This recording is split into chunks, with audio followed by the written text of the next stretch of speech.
Bonjour mesdames et messieurs. Dans cette 6e partie concernant le mouvement liquide, nous verrons comment créer une animation qui ressemble à celle-ci.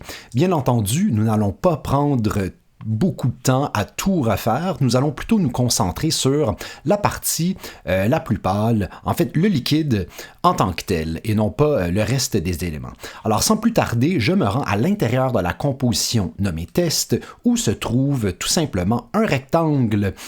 Ce rectangle, eh bien, c'est la base de mon liquide et sur celui-ci, je vais apposer l'effet nommé onde progressive. Et déjà là, eh bien, on peut voir le début de ce qui pourrait paraître comme étant de l'eau.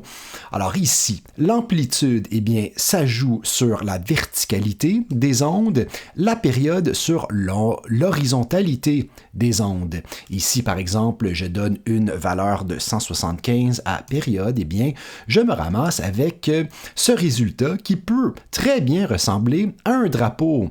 OK, maintenant, pour vraiment donner l'illusion de l'eau, eh bien, il va falloir à ce moment-ci masquer cette forme rectangulaire. Donc, si nous reprenons ce que j'ai fait dans l'autre composition, eh bien, si je prends une sphère et que cette sphère, je l'utilise comme masque, eh bien, voilà, donc je vais nommer ce calque masque, je vais l'éteindre. Ici, mon rectangle, je vais le nommer liquide devant. OK. Et sur ce calque, je vais maintenant apposer l'effet appliquer un cache. Excellent. Et là, maintenant, je vais demander d'utiliser, en fait, le calque qui s'appelle masque.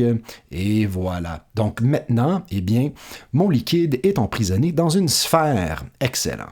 Bon, pour rendre le tout encore plus crédible, ce que nous pouvons faire est de dupliquer donc la matière liquide ici, la lever légèrement et changer sa couleur pour une couleur un petit peu plus foncée, comme ceci.